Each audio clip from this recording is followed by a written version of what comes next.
Hello everyone, and welcome back to Hearts of Iron 4. Now, for you, it's been relatively recent that you've watched the last episode, but for me it's been, I think, 6-7 weeks since I've actually recorded these, because I have been pre-recording a relatively large batch over my holidays. So I am, well, how do I put this? I forgot everything.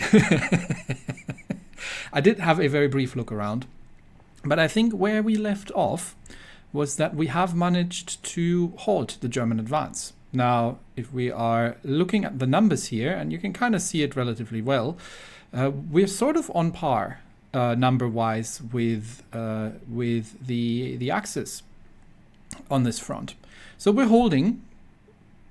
In some places it's a little precarious, like in the south here. These positions can be a little precarious to hold, and I do need to move these tanks back out. But we're holding with the help of some localized armored counterattacks, and we are also somewhat holding in the air. Now, the problem is that if we're looking at this on a faction level, well, the Axis are not controlling quite as much as they probably would like. We have stopped them here at these lines, but they are controlling Norway, and Finland has been traditionally a little bit of a problem for us, and they are a little bit salty about the last war. And we currently have absolutely no troops in the north, and the German-controlled Norwegian ports in the north here are, well, how do I put this? Extremely close to Murmansk, which means we could lose access to the northern transport lanes, and in general that is a very, very dangerous in route. So if anything happens here, the road to Moscow through Leningrad, or cutting off the industry in the east here, is relatively open, which is not something I'm comfortable with. So we are going to need to do something about the Finns before the Finns get any funny ideas about, I don't know, joining the Germans to regain lost territory, stuff like that. So we need to preempt that. For that, we are going to need a couple of things. First of all,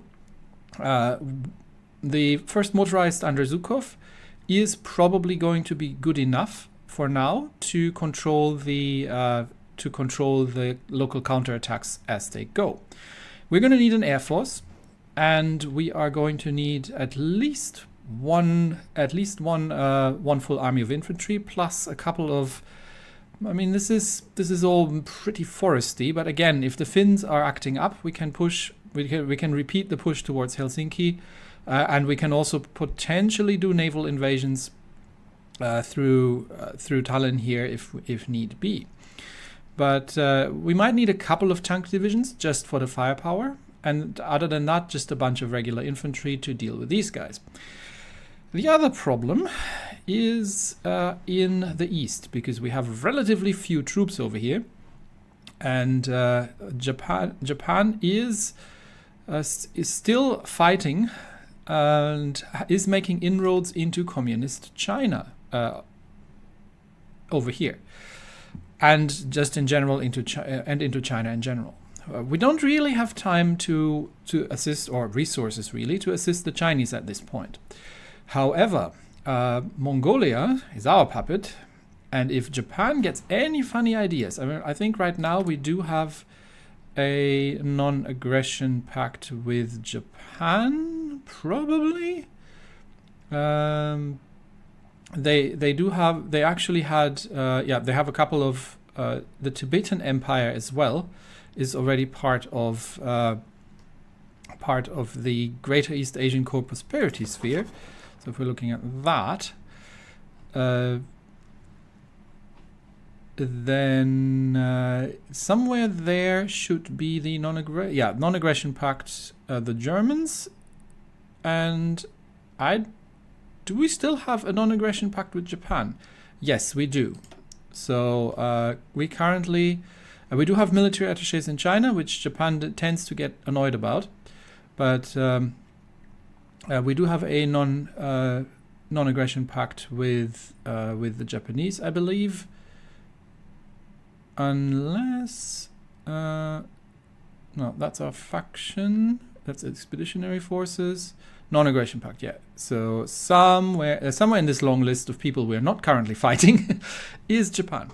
However, how long that is going to hold is anybody's question. And if Japan is completing their push southwards, I mean, they have taken Luzon, but they haven't really managed to push further south and complete their conquest of the Philippines and start invading the East Indies. But it is only February 1942, so it is entirely possible. And it looks like the Americans are actually owning a whole bunch of islands here by now. So it is entirely possible that Japan is still going to cut off the resources, where we are getting some of our rubber, I believe. I think rubber, yeah, we are trading with British Malaya for rubber. So making ourselves somewhat independent of that is also going to be a good thing. Which leads us to construction. And yes, I am building a couple more of these factories. But what I was saying is there is a potential on the horizon for conflict in the east as well. So given that we're holding here right now, we're not strong enough to actually counterattack in large formations, even though some of these German divisions are under strength, and we have a fresh railway gun in Moscow ready to go. Who on the front lines is currently not having railway gun support? This is covered. I think the north could use some. And the problem obviously always being that the railroads here are right at the front lines, which is less than ideal. But we'll send it over here for now, or maybe a little bit over there. There we go. That should cover the northern sector with heavy artillery. And I believe we had one. Yeah, we've got one here in the south. This is also uncovered, but yeah, we'll produce more of these things as we go. The other thing, we are keeping the Luftwaffe in check pretty much, but the problem is we don't really have any surplus or to speak of. We do have a couple of fighters now in reserve and a bit of close air support in reserve, but I think we are starting to see. We're starting to see the Bf-109D, so things might change a little bit. We're no longer fighting the A models, but the somewhat upgraded ones. I haven't really seen more modern planes quite yet, but that's something that we might need to, because we're going to need significant air force to deal with the north and potentially to deal with the east. So we are currently outproducing the Germans here, potentially also because they're still busy with the Battle of Britain. But given that we're holding, what I'm thinking is to change our fighter wings here from aerial superiority to interception. Now that is going to somewhat hurt us on the ground, but it is going to cut the losses somewhat. So if we're looking at the losses that we've taken, we've lost 500 fighters versus 875 German and 100 bombers. Stormoviks versus almost 400. A lot of these have been lost to AA. But so I am thinking of trying at least to see if we can switch to interception, which is going to preserve some preserve our strength somewhat. Close air support is going to continue. Here we can leave them on aerial superiority. And yeah, these strategic bombers I think they're ineffective at this point. I think we're just going to. It's not something we do, so we're just going to stop that. Pull them back to Moscow, and see if we reform these air wings in the future. But this should reduce the amount of fighters that we are. And this is all close air support. This is close air support. This is all close air support. These are fighter wings.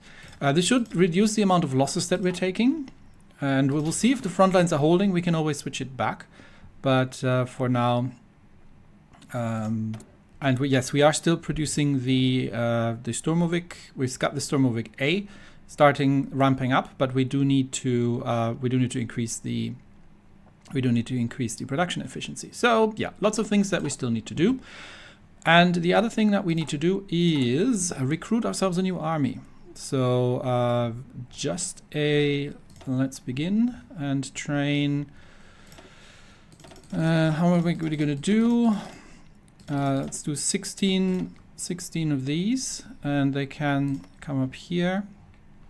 And we're training 8 guards divisions also up here.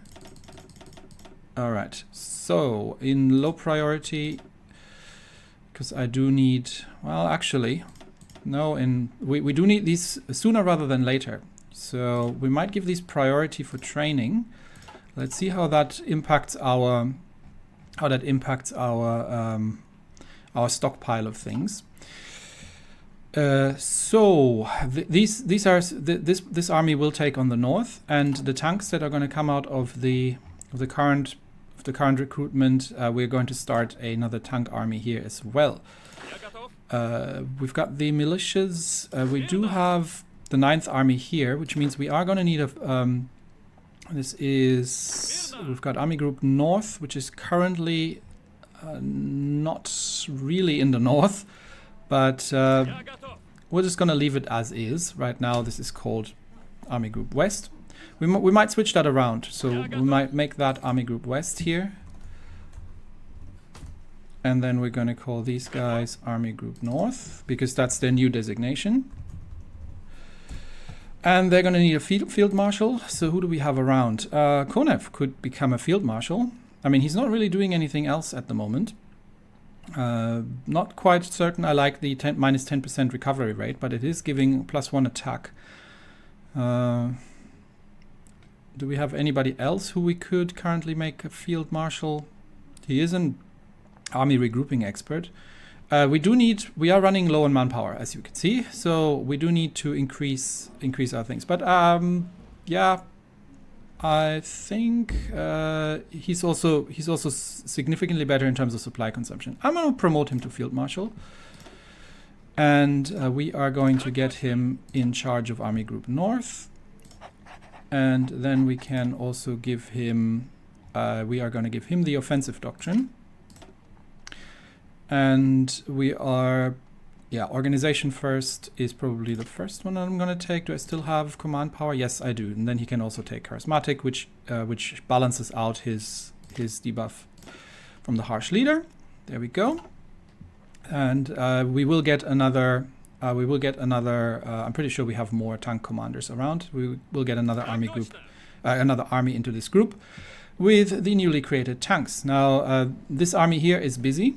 They are holding the line here, and we do have some tank divisions here for the counterattacks, but they need to stay on. They need to stay. All right. With that all sorted out, I think the last thing we need to check is what our spies are up to. I believe, yeah, we are rescuing a captured operative at this point. Yes, and these guys are just building up. Intel networks for now.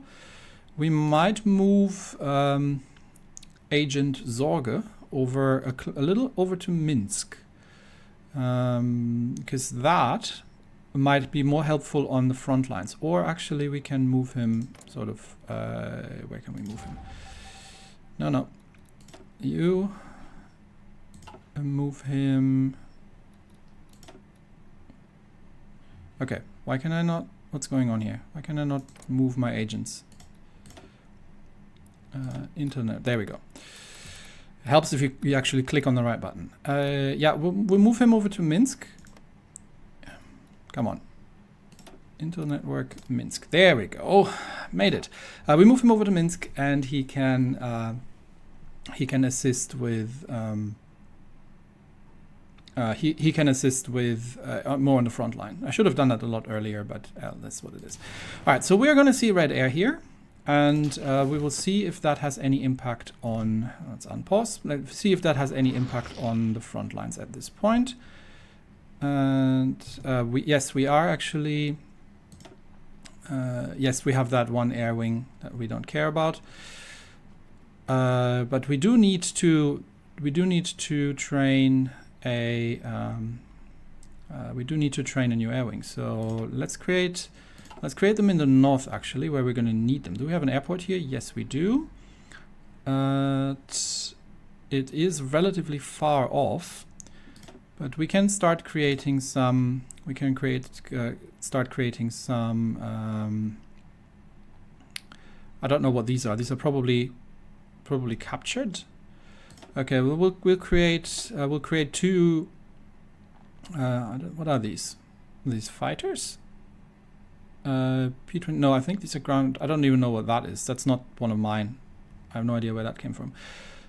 We do 2 of those, and we can create probably. We'll start off with an I-15 wing. This is just for training. They will eventually be replaced with more modern planes. But we've got a couple of Gloucester Gladiators here. They can do for training as well. Okay, so we've got 4 air wings. They can start training. And yeah, the range in these is disastrous. So we do need to build another airport a little bit further in the north if we are to. Oh, do I have one? I have one up here, actually. Okay, no, that's fine. We can use that one. But I was thinking if I could build one a little closer to the front lines. I could build one here in Sala. That might not be a terrible idea. Let's do that and prioritize that construction. All right, and keep an eye on our front line. Okay, immediately attacks across the whole front line because the Germans now obviously have green air over Belarus. Because we are only running on interception, so they have aerial superiority. So let's see. We'll just need to observe this for a bit and see if this is going to hold or not. So the north is holding, but the question is any attacks in the south? No. So the question is, what is the damage that we're going to be taking? Okay. Nothing is doing. They're doing not really an awful lot of damage, and our AA is shooting them down. So with our divisions dug in relatively well, we are taking. Okay, national focus completed. Let's finish this thought here first. So we are taking debuffs from railway gun bombardment and 19% from air superiority. So that's the significant debuff that we're taking here, from running on interception rather than contesting them in the air. And that's why they're attacking. But the question is, are the losses going to be acceptable and can we hold? Meanwhile, we have a tank division. Okay, before we go there, national focus, I'm thinking, what did I want to do? This is just design, so I'm not really...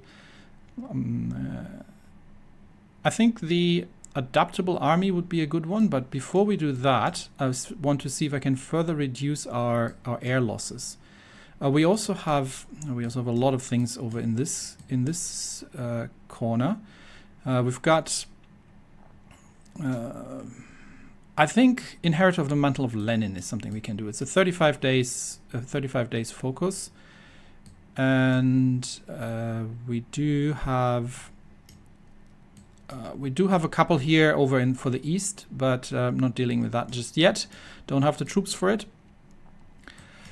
So Inheritor of the Mantle of Lenin, yes, Stalin is going to be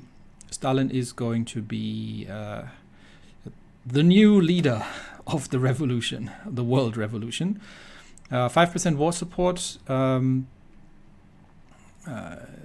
but more importantly, 10% political power gain and reduces the justify war goal time, which is good. Now, tank division. New tank army goes under Army Group North and gets a commander. Who do we have? He's an armor officer. Yep, Vasilevsky looks like somebody we can send in there. Yep, there we go. And you are going to for now, just move to, well, if we are doing armored pushes, then it's probably going to be through Leningrad. So let's move over here for now and just exercise as we go. What missing equipment do we have? Strategic bombers, don't care. Okay, so he's on the way, and we will have to see, because the losing aerial superiority has greatly reduced our defensive firepower, and also our no, actually not our offensive firepower, but just the defense has been reduced. But I think the amount of damage that we're taking is still pretty low. So we're not really doing any damage to each other here in the air. Manchukuo claims Indochina. Oh dear. Yeah, surely nothing bad will come of this. Yes, I was just talking about problems in the east. I mean, that we'll see how that turns out. But yeah. Okay, so this is why the Germans are renewed on the assault, which is, but it looks like for now we may be holding. We are taking a beating here as well. Yeah, it's the air superiority that's really hurting us here. How is that affecting our losses in the air? So fighters lost. Are we seeing a significant drop in the losses of fighters over Belarus? Otherwise, we may as well not bother. Well, we'll check back in. We'll let it run for a little bit. We'll see if this experiment is working and is significantly reducing the amount of losses we take in the air. But yeah, for now, it's that's why they're attacking. But we're still holding, so the fortifications are holding, and yeah, I don't think they're going to get through. But we may need to get reserves in here if they manage to inflict too much problems on us. But so far we're holding the lines, and the German losses are going to be higher than ours. So that's just how this is. Not seeing a significant drop in fighter losses, honestly. Yeah, I don't think this is making a difference. So okay, let's put that back. I think we are better off just using air superiority, because even with interception we are losing. We would have to completely ground the fighters, which is not feasible. So the losses are still there on interception, simply because the Germans are escorting their ground attack planes, which means we are going to have to start contesting that again, which gives us green air, which removes the debuffs that we've been taking from enemy aerial superiority, and the Germans are getting the debuffs again. Okay, modify material designer. No, I'm saving up. I'm running out of manpower. I am saving up for the political power for the conscription. We need to get up to extensive. Oh, actually, we have enough. Perfect. Extensive conscription it is. Is there any propaganda measures we can take at this point? Not really. There's a couple of things we can do here, but nothing so far. We have another tank division, can go into the newly formed army. And I think I'm just going to give this army a fallback line, so they move automatically in place, and I don't have to do that every time. So you just sort of be here for now. And we are going to need more troops. All right. So these German attacks should now abate, because we have put the fighters back up in the air. We're still short. We're starting to see some heavy fighters as well. These were meant for interception, not for air superiority fighting. So since we have some heavy fighters, we can start actually putting them up in the air. So no one's here currently, just for training purposes. So the PE2s is going to be our heavy fighter wings. These can start training, and it looks like, yeah, we have numerical superiority over the Luftwaffe, and the brief occurrence of the BF-109Ds seems... we probably have shot them down, so... yeah, we do have the aerial superiority here, so we'll keep it like that. We have managed to sink a German convoy in Greece, which is good. Yeah, the attacks have abated, so that hasn't worked. But, well, it was worth a try. Okay, so everybody just reorganizing their strength here. Lots of divisions moving around on the front line. They might be relocating there. What decision is pending here? We've shot down a German ace. Always good to have that. But yeah, how long is it going to take until I can deploy these troops? I can actually deploy them instantly. That's okay. We'll let them train until the Mantle of Lenin is finished, and then I'll be justifying on Finland to sort out the problems over there. And for now, we do have. Do I have any tanks in the front lines? No, the Germans are shuffling the front lines around. It is still winter, but March it is starting to thaw, so that's probably why they're shuffling a lot in order to more convoys. They're shuffling a lot in order to get into position for renewed assaults. A couple of probing attacks here. Mexican states, yeah, that's fine. And how are my operatives doing? They should be done by now. Yes, they are. Okay, perfect. So we've got them back, which means we can start building intelligence networks across the front. You off to Bessarabia, and you can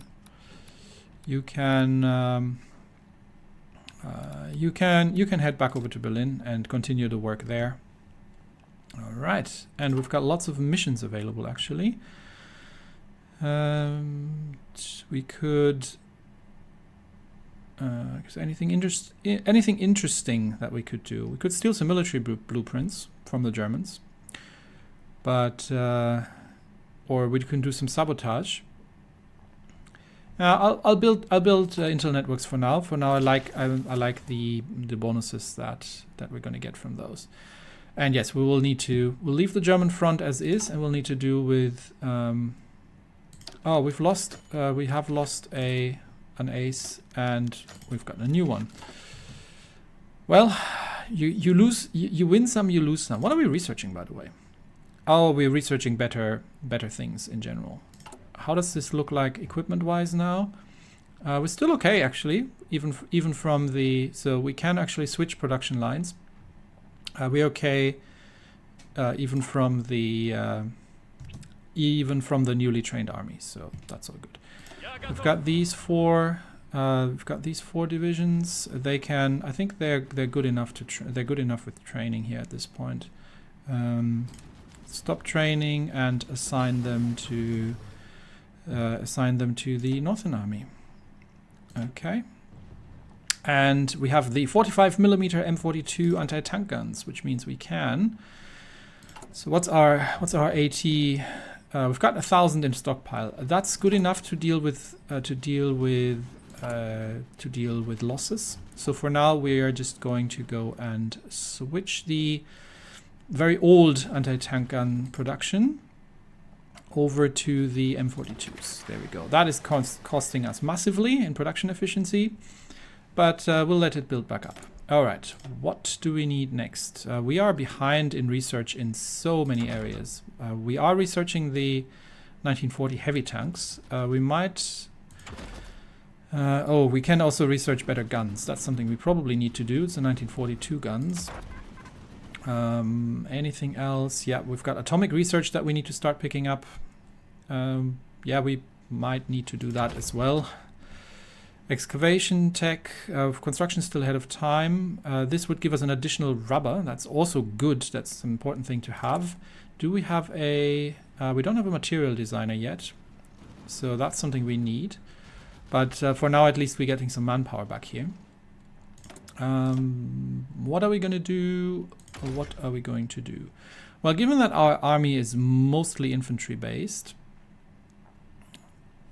we might... How about air? Is there anything important in the air?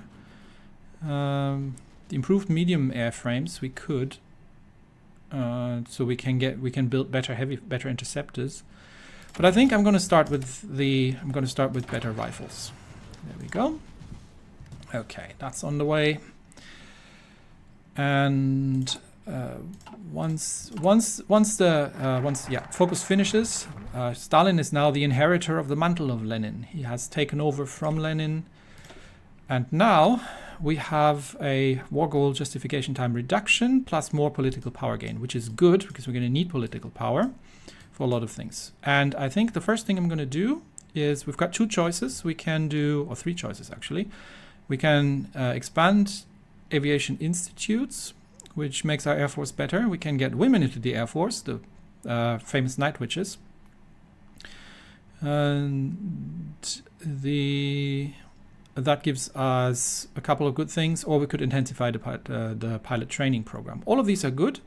So, and all of these are taking 70 days. So I think we're starting with intensifying the pilot training. I think that's probably the best one. Accident chance minus 25%, minus 25%, and that has just more or less experience gain and bad weather penalty. Yeah, the air accident chance might be good because I think that's still relatively high from the Soviet Air Force. And yeah, we still have plus 50% air accident chance. So let's begin with intensify the program. But now we can justify a war goal on Finland. And it's not such that we actually want to conquer. 90 days, there we go.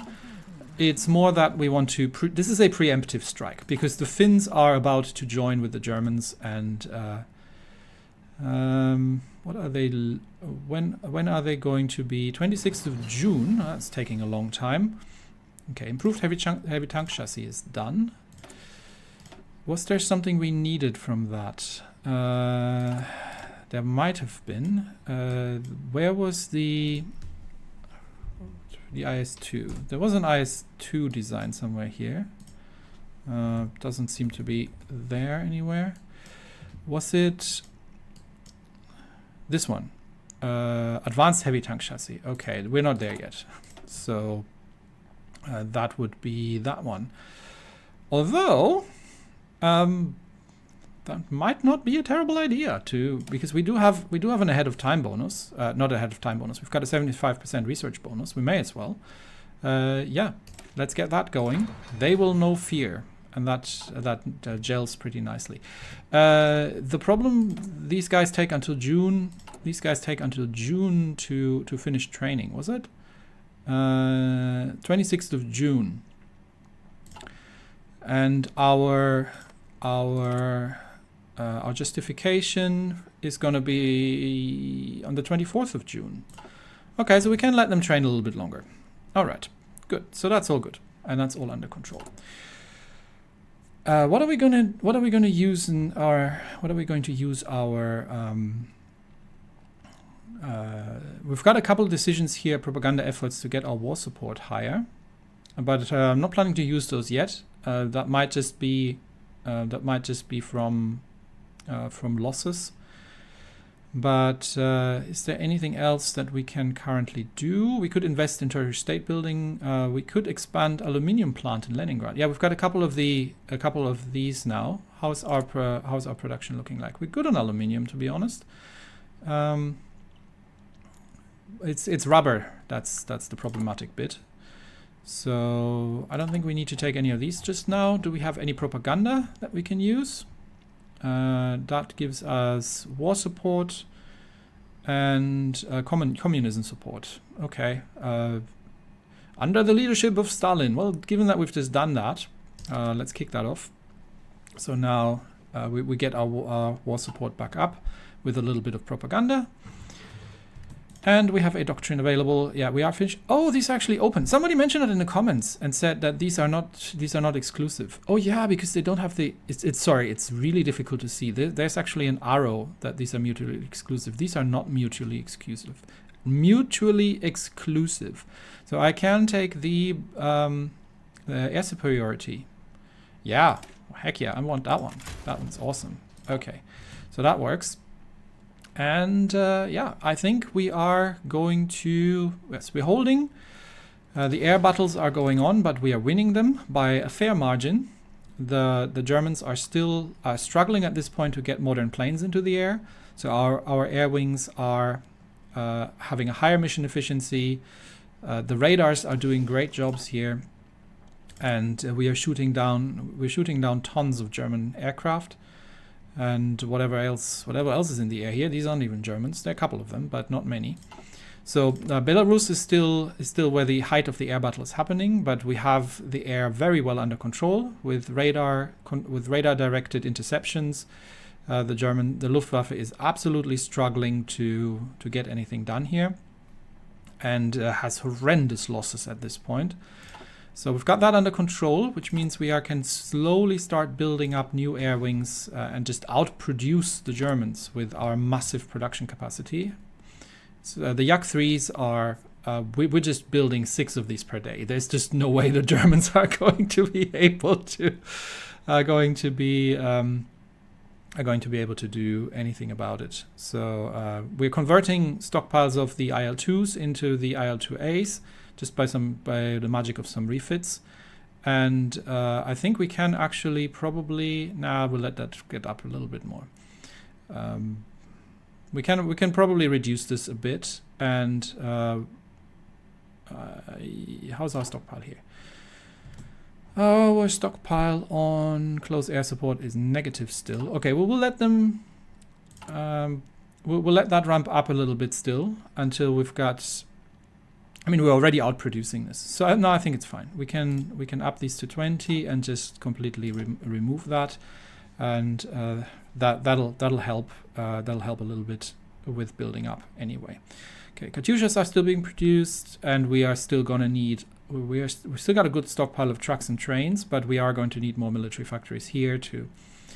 I don't know why they got removed. They were probably in occupied territories or something. The bigger issue is going to be we might need some more on guns, to be honest, because we're going to get better guns. So I think I'm going to leave this line once the research finishes and just add another line on. I think we're good on support equipment, so we can probably scale that down a little bit. And yeah, we're gonna remove 1, 2 maybe. There we go, and we can use them elsewhere. All right, cool. So upcoming in the next episode, Finland, the northern front is going to get secured. We're holding against the Germans and the rest of the Axis.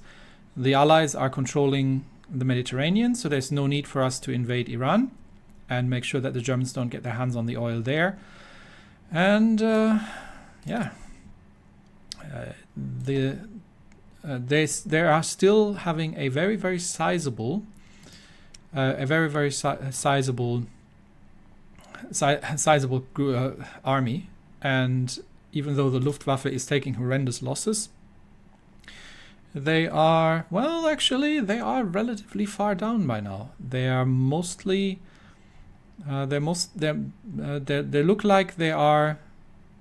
Yeah, that all the fighters they have left are just the Bf-109As. So the Luftwaffe is not as scary as it used to be. I think the Soviet Air Force has done great work here. That's it for me today. Thanks everybody, and I will see you next time. Bye bye.